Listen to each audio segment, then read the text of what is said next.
Mateus capítulo 21, versículo 12 e 13.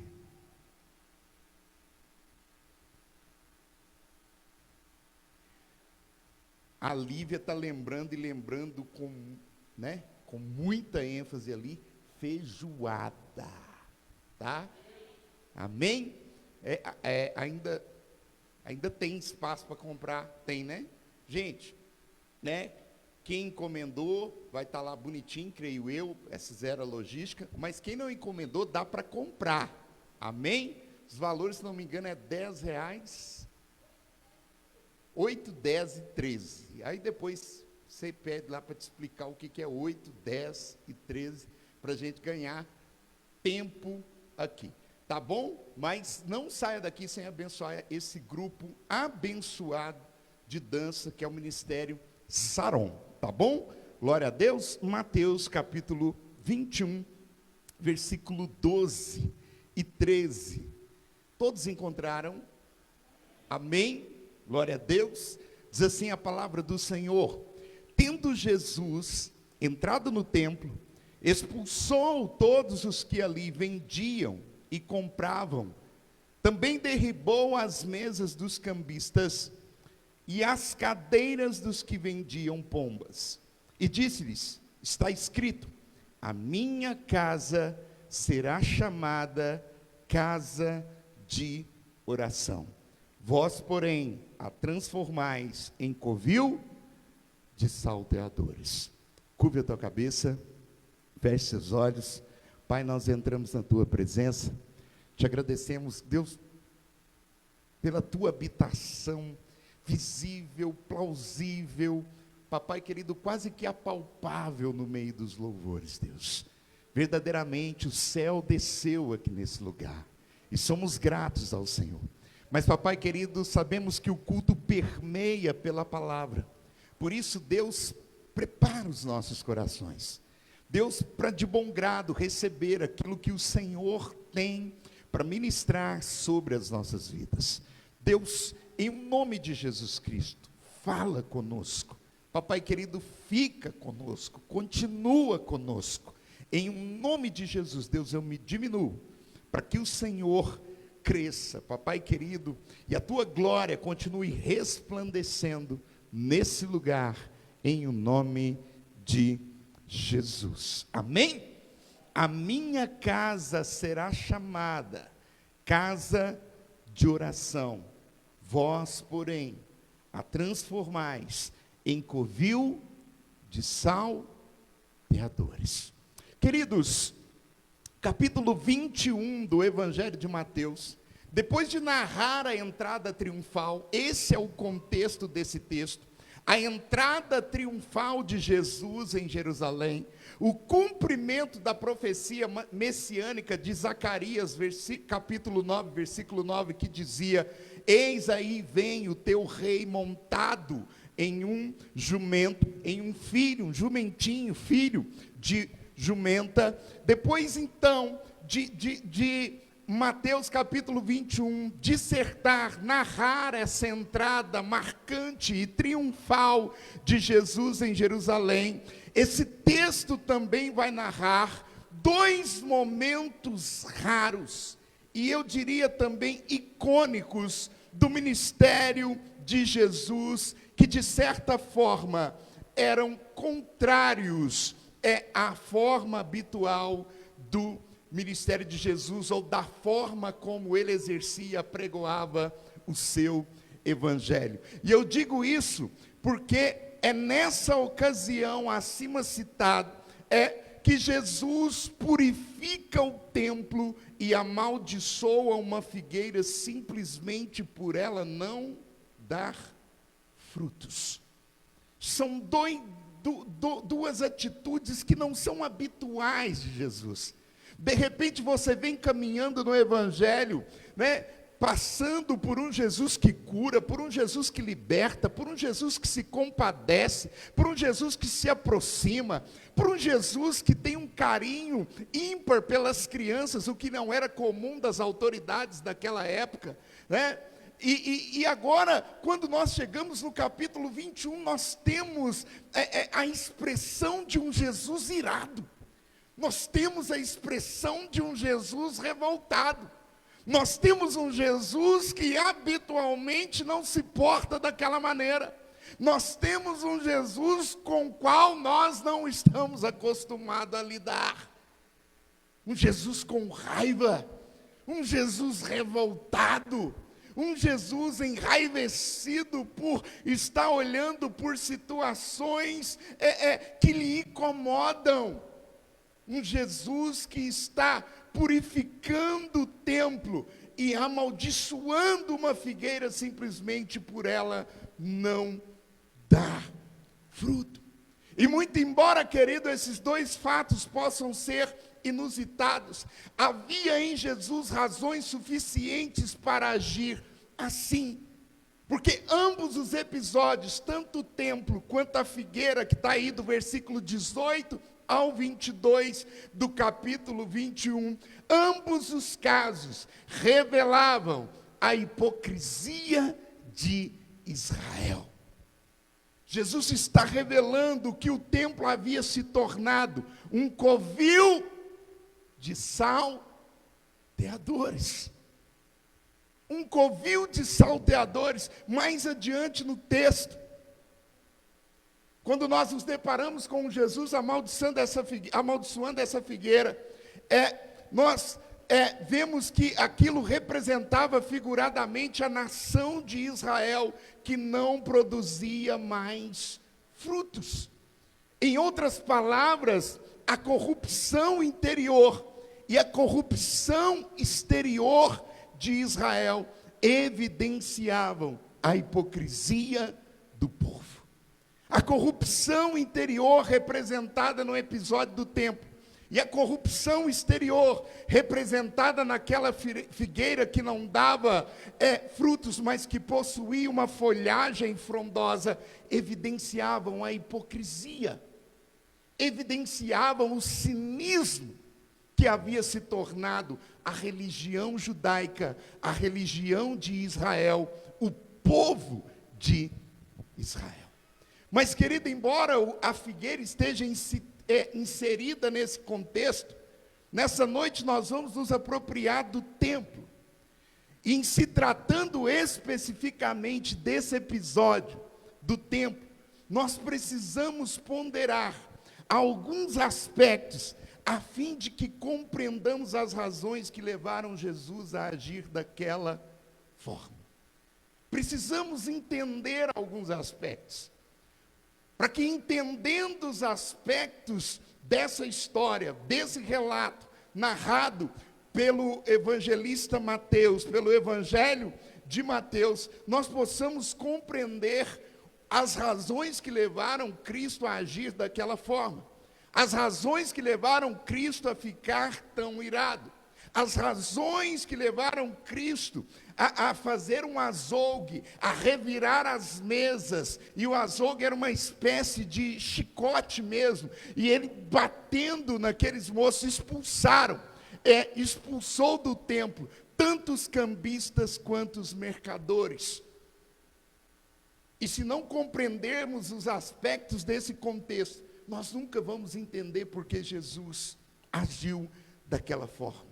E a primeira coisa que nós precisamos entender dentro desse contexto é que, ao contrário do que possa parecer o texto, Jesus amava o templo.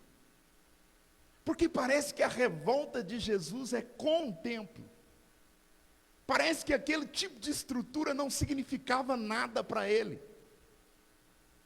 Parece que aquele tipo de estrutura não tinha importância alguma, por isso ele está tão enraivecido, até porque esse templo revelava talvez a hipocrisia da nação de Israel e de suas autoridades. Mas ao contrário do que nós possamos interpretar, Jesus amava o templo.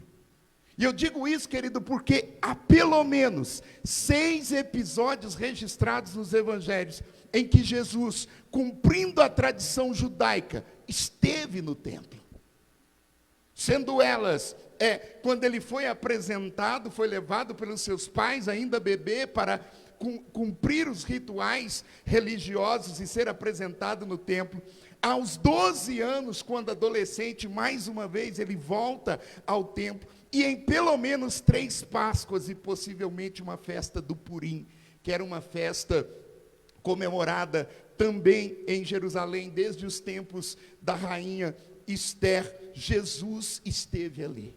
E em pelo menos 2 ocasiões, ele referiu-se àquele templo como sendo casa. Casa de meu Pai. Querido, se Jesus não amasse o templo, ele jamais se referiria àquele lugar como sendo casa, habitação do próprio Deus. O próprio Jesus, no texto que nós lemos, chama aquela casa de sua. Ele vai dizer: a minha casa será chamada casa de oração, embora essa seja uma referência a um texto do Antigo Testamento, mas Jesus também se sentia em casa ali.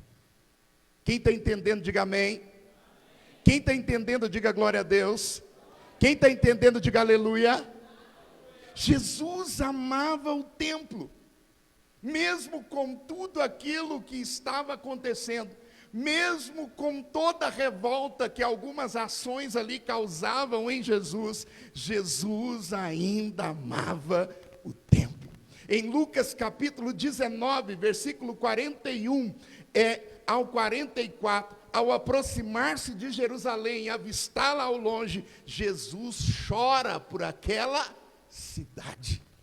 Ele se compadece daquela cidade. Querido, e nós já aprendemos aqui que a expressão grega para se compadecer é splanktonzomai. Splanktonzomai no original é alguém que se estremece por dentro.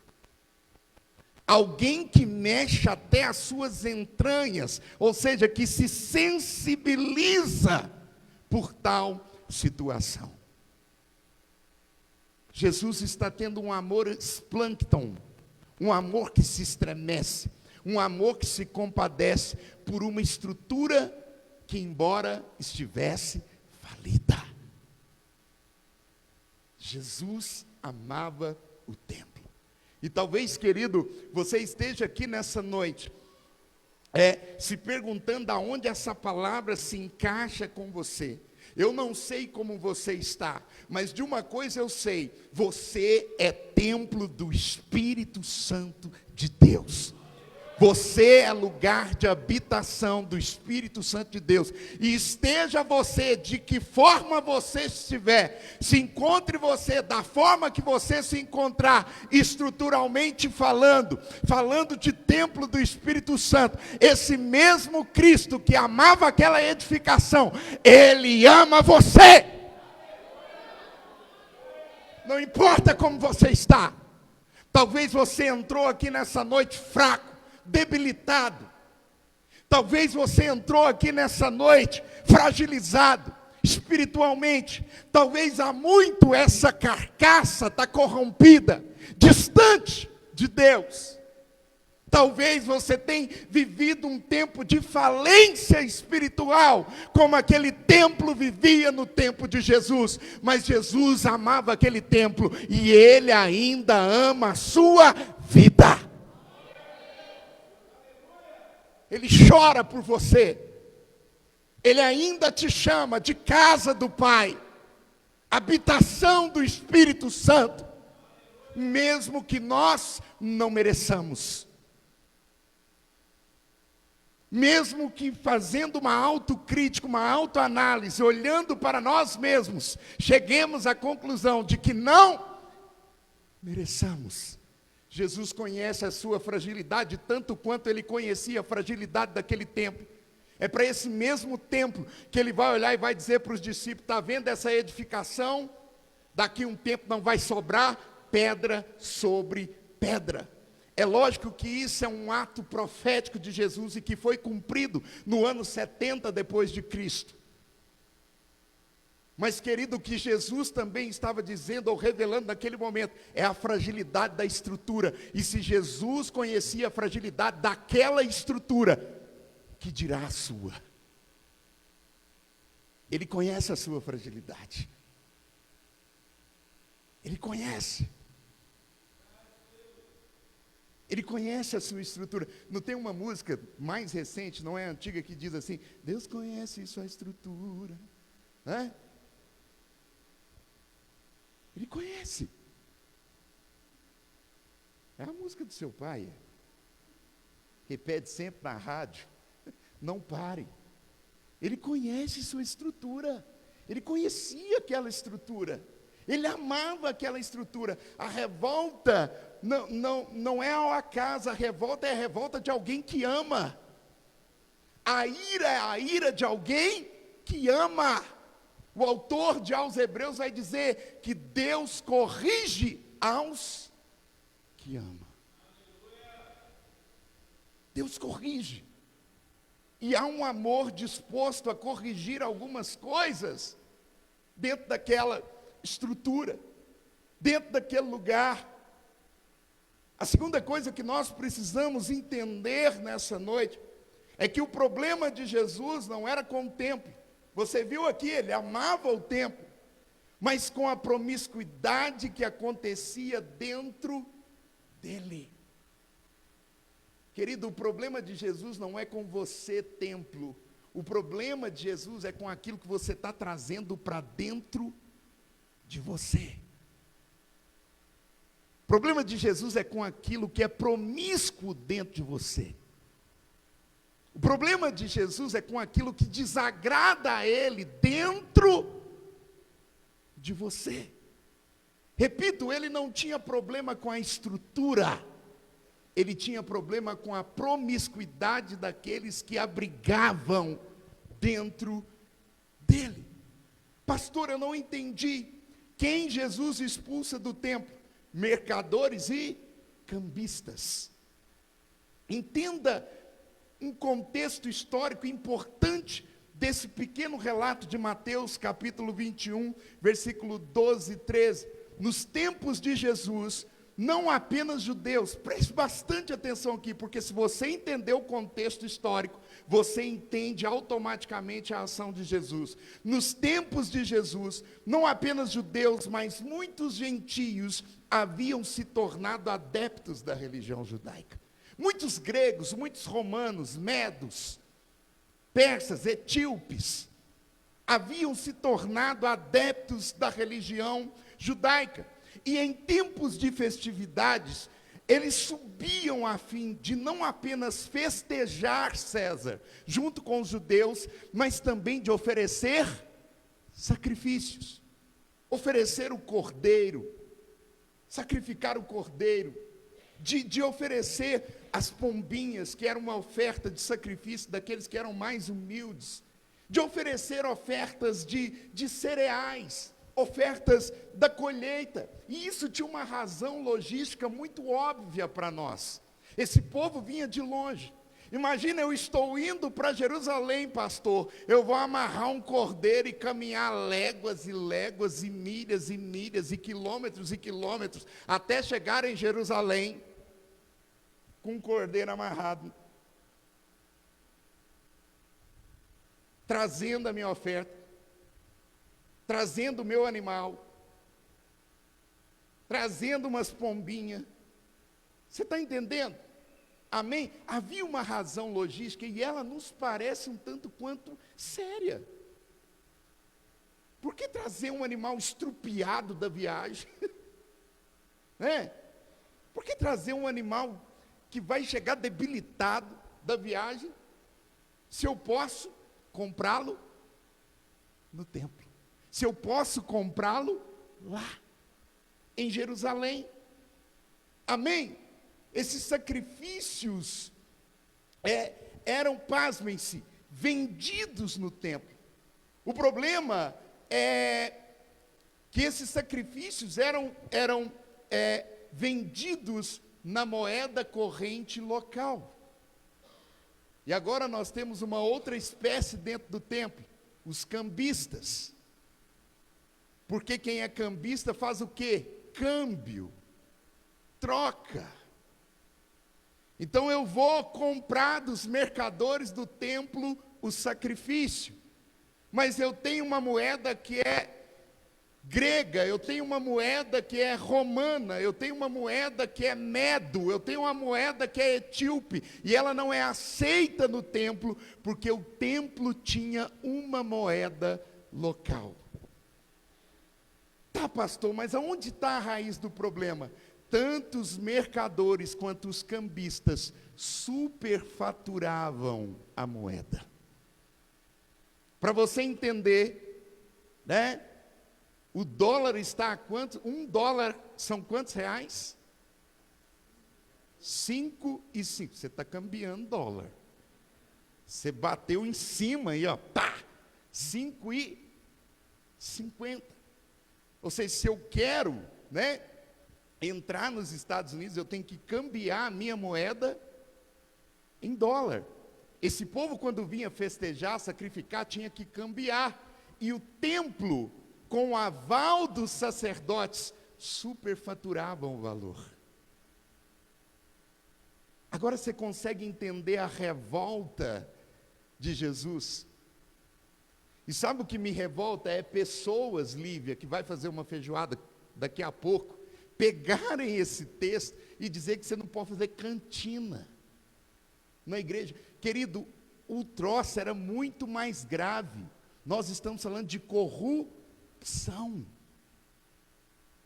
Esses mercadores eram corrompidos, esses cambistas eram corrompidos, e havia o aval das autoridades locais, havia o aval do sumo sacerdote. Outra coisa que é importante destacar sobre os cambistas e mercadores, ao contrário do que se pensa, embora o texto nos leve a interpretar assim, esses mercadores e cambistas não estavam no interior do templo. Eles ficavam nos arredores, na entrada, nas escadarias, quando o povo tinha acesso. E algumas vezes no pátio externo dos gentios. Era o mais próximo que eles estavam no templo. E aqui nos é revelado algo importante. Para o judeu, o templo era a estrutura erguida, onde se tinha o lugar santo e o santo dos santos. Para o judeu, o templo era ali. Jesus, quando expulsa os cambistas e chama de casa, ele chama de casa o todo. Pastor, por que é importante nós entendermos isso? Porque muitas das vezes, querido, nós também denominamos templo do Senhor algumas áreas da nossa vida, outras não. Mas o que eu quero te dizer nessa noite é no que diz respeito à sua espiritualidade, tudo conta. Tanto aquilo que acontece no interior, quanto aquilo que acontece no exterior. Para Jesus, contava tanto o que o sumo sacerdote fazia lá dentro, quanto o que os mercadores faziam aqui fora. Para Jesus, querido, a sua vida conta num todo. Você está entendendo? Conta num todo. É por isso que o autor de aos Hebreus vai dizer que há uma nuvem de testemunha à nossa volta, porque o estereótipo conta, a forma com que você porta conta, aquilo que você fala, a forma como você procede, a forma como você se veste, a forma como você age, também conta para Deus. É por isso que Jesus vem tentando consertar o templo de fora para dentro. E muitas vezes nós dizemos que a ação de Deus se dá somente de dentro para fora. Você está entendendo? Mas para Deus, querido, conta aquilo que você é. Para Deus conta o funcionário que você é na sua empresa. Se você é leal, se você é responsável, se você é honesto. Para Deus conta. Para Deus conta o que você é como cidadão. Para Deus conta o que você é como pai. Para Deus conta o que você é como filho. O estereótipo conta. Posso ouvir um amém? O estereótipo conta. Não, porque para Deus importa o interior. Então eu vou meter uma tatuagem. Posso ouvir um fraquinho, né? Porque mexeu com você. Eu posso fazer uma tatuagem. Porque para Deus o que conta é o interior. Sabe? Para Deus o que conta é o interior. Não, pastor, eu vou tatuar o nome do meu filho. Querido, o nome do seu filho tem que estar tatuado na sua mente, no seu coração. É o sentimento que você sente por ele. É isso que conta. Sabe? Eu vou tatuar Jesus, o leão da tribo de... Um leão aqui, um trem assim, pastor. Pá, aqui, ó. Jesus. Mas não dá testemunho nenhum da palavra. Não dá testemunho nenhum de crente. Os cambistas no exterior do templo representam aquilo que você é de fora. Sabe? Quer meter uns piercing, umas argolas, uns trem. Sabe? Umas gaias no nariz, que parecia um porco, javali, sei lá.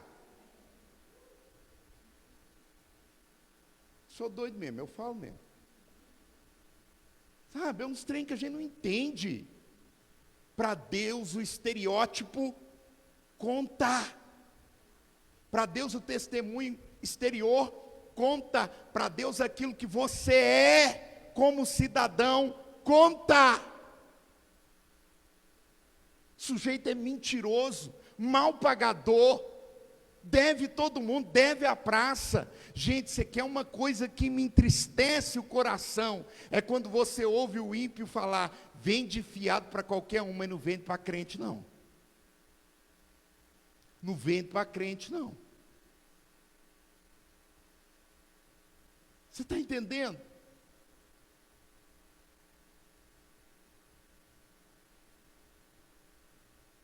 Posso ouvir um amém?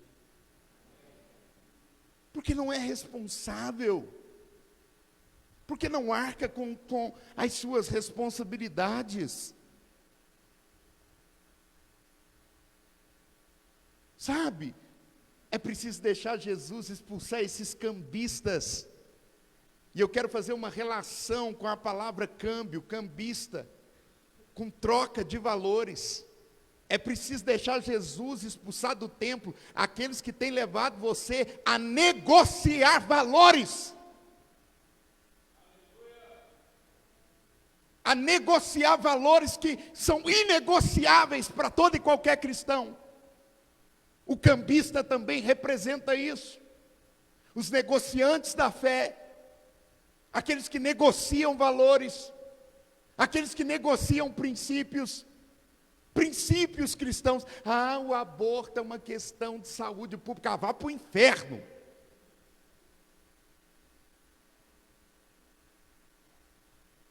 Vá para o inferno. Com uma lorota dessa, ainda tem cristão que compra uma ideia dessa, uma ideia furada. Tem que legalizar a maconha, porque se legalizar a maconha, vai diminuir a criminalidade. Aonde? Deixa eu te dar um relato sobre o Uruguai, um dos únicos países latino-americanos que liberaram a maconha. Quem sabia disso? Deixa eu te dar um relato importante sobre esse país. Perderam o controle das drogas. Sabe por quê? Porque colocaram um limite, até tanto você pode comprar X de maconha, né? Mas quando excede esse X, você acha que o viciado vai esperar? Como nós esperamos na farmácia popular, uma nova receita para comprar um novo medicamento. Você acha que o usuário vai fazer isso? Aumentou o mercado negro de maconha. Aumentou o tráfico. O lugar legalizado não tem o traficante. Eu tenho. Eu tenho. E criou um problema na divisa Brasil e Uruguai. Porque se lá não tem, aonde eles vêm comprar? Você está entendendo? E aí, papinho furado, vai legalizar. Para, meu irmão. Estão tentando negociar os nossos princípios, estão tentando negociar os nossos valores. É isso que estava em jogo hoje.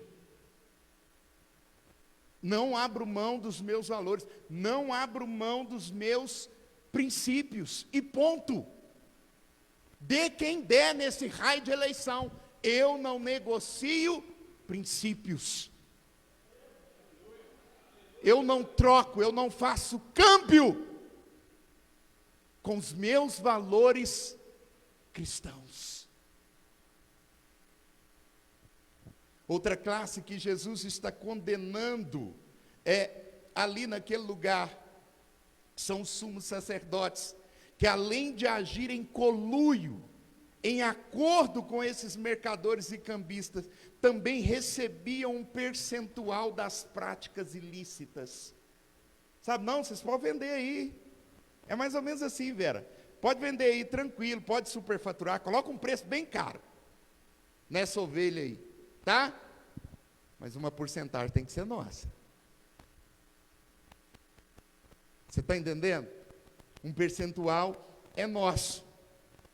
Também se apropriavam das ofertas que eram entregadas diretamente no templo.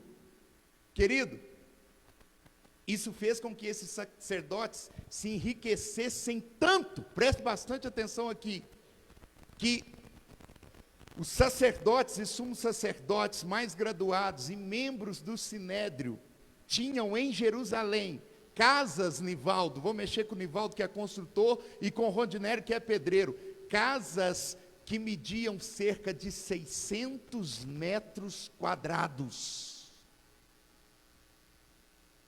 Isso é pouco, Nivaldo? Mais ou menos, o que é uma casa ocupar 600 metros quadrados? Mais ou menos, só para o pessoal ter uma noção. Umas 6 casas. Umas 6 casas. 600 metros quadrados.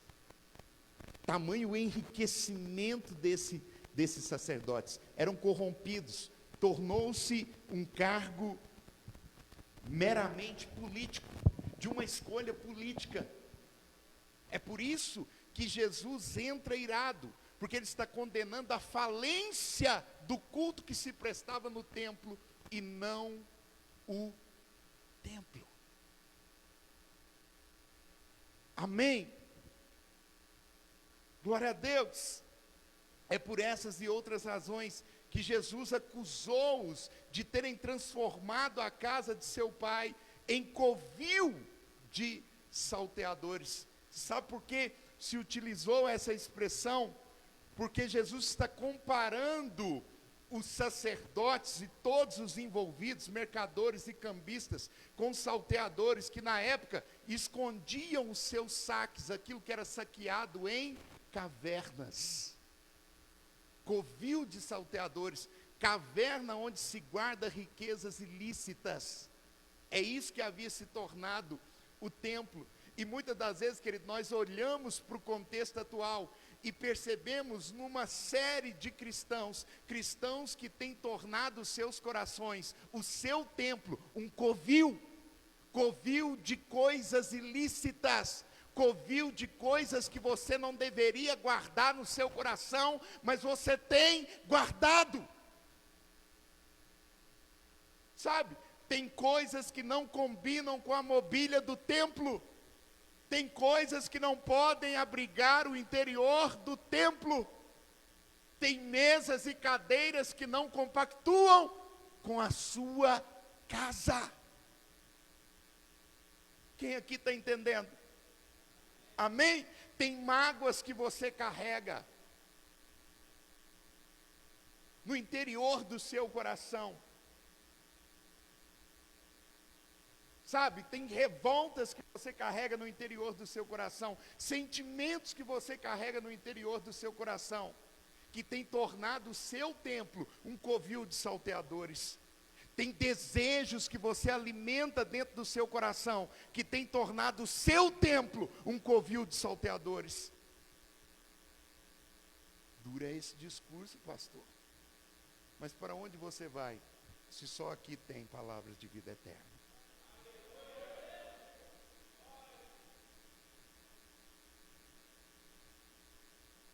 Se só esse Cristo irado tem palavras de vida eterna. Querido, é tempo de purificar o seu templo. É tempo de colocar para fora umas mazelas. Sabe, é tempo de colocar para fora uns troços esquisitos, uns trem. É tempo de colocar para fora umas pudriqueiras. É tempo de colocar para fora umas coisas que você tem guardado e que você não precisa guardar. É tempo de colocar para fora coisas das quais você tem se alimentado e que você não precisa se alimentar. É tempo de purificar o seu templo. É tempo de colocar para fora pensamentos, anseios, que não condizem com a vontade de Deus, que não condizem com o desejo de Deus. É tempo, e chegou esse tempo. Amém? Se coloque de pé do teu lugar. Eu quero chamar o corpo diaconal para já vir aqui para frente. E eu queria aqui fazer um adendo. Quando eu falo de piercing, disso, daquilo, a minha revolta é mais com homens que se portam assim, tá? Abrindo um parêntese aqui para mulherada, porque às vezes quer aumentar um brinco aqui, outro ali, mas é mais com homens. Ô meu querido, tu é homem, sou. Vira homem. Posso ouvir um amém? Vira homem. Sabe? Para com umas manias, uns hábitos, uns trem, uns troços. Ah, não.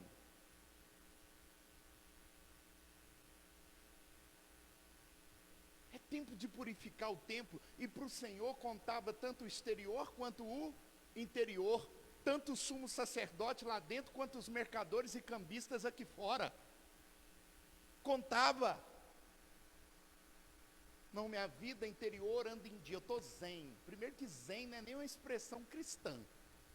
Então se você está zen, você está mal.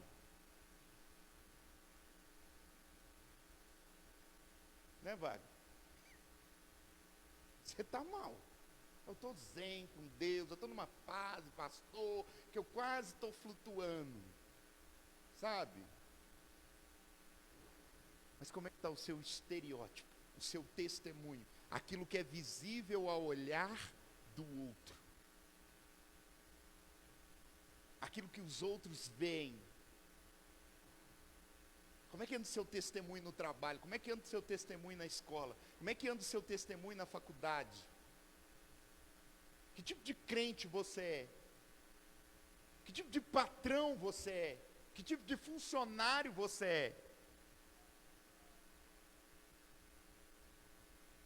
Amém? Eu posso contar aquela experiência, Vivaldo, do retiro do ano passado? Pode? É? Retiro do ano passado, cheguei e tal, pá, pegamos uma chuva no caminho, né? Miquéis foi comigo, alguns homens foi na frente.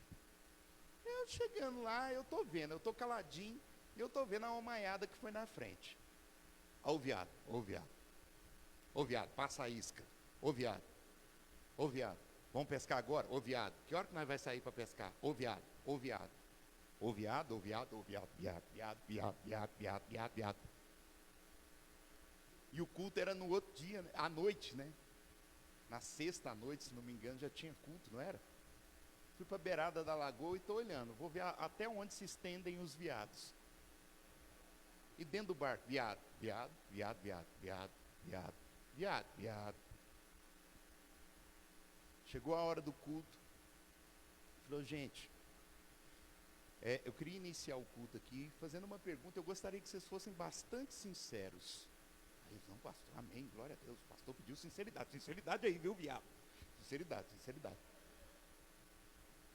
Eu queria saber, porque a proposta aqui é um retiro de homem, não é? Eu falei, amém, viu, viado? É retiro de homem.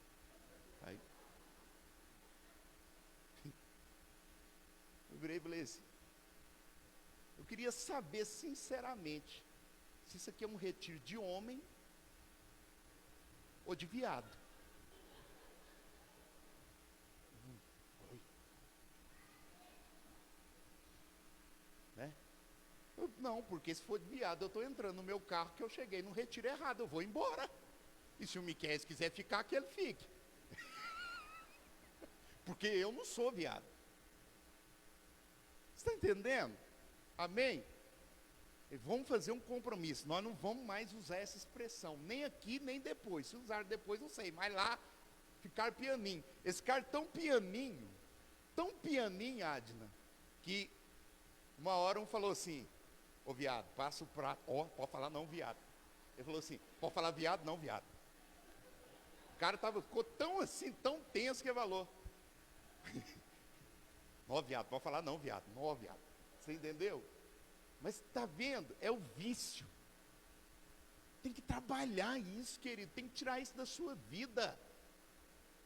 É crente há não sei quanto tempo na igreja, passa em porta de igreja católica.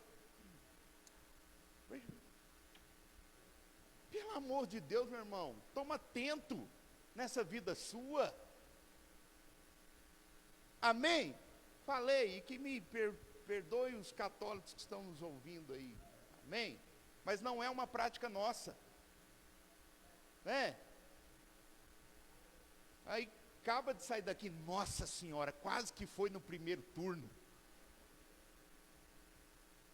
Não, meu irmão, conserte isso aí, em nome de Jesus. As suas ações exteriores contam tanto quanto as ações interiores. Aquilo que você é dentro é tão importante quanto aquilo que você é fora. Amém? Coloque a tua mão sobre o teu coração. Como é que anda o seu templo? Como é que anda a sua casa? Jesus, certa feita, chegou no templo. E se Jesus chegasse no seu templo hoje, quem ele encontraria ou o que ele encontraria abrigando no interior do seu templo? Pense nisso. A ceia é um compromisso com o autoexame, tão importante quanto cear, é se autoexaminar. Olhe para o interior do seu templo. Olhe, como é que você se encontra? Como é que está essa casa? Como é que está? Como é que está a mobília do seu templo? Quem ou o que são os tipos de pessoas que têm habitado o interior do seu templo? Quem são? Que tipo de sentimento, que tipo de coisa, que tipo de atitude? Coloque a tua mão sobre o teu coração. Agora não é hora de olhar para a pessoa do lado, agora não é hora de cochichar, agora não é hora de falar, agora é hora de fechar os seus olhos. Agora é o momento da ceia do Senhor, agora é o momento do autoexame. Como é que anda a sua casa? Como é que anda o seu templo? Como é que anda o interior dessa residência chamada tabernáculo de Deus? Templo de Deus. Como é que anda? Que Cristo não tenha que entrar revirando as mesas, expulsando do seu templo aquilo que não deve habitar nele, que ele encontre a sua casa em ordem, e se ela não está em ordem, coloque ela em ordem agora.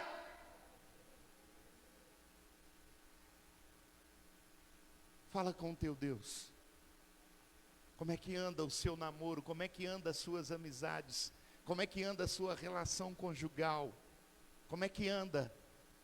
Como é que anda a sua vida como cidadão, como cristão? Como é que anda?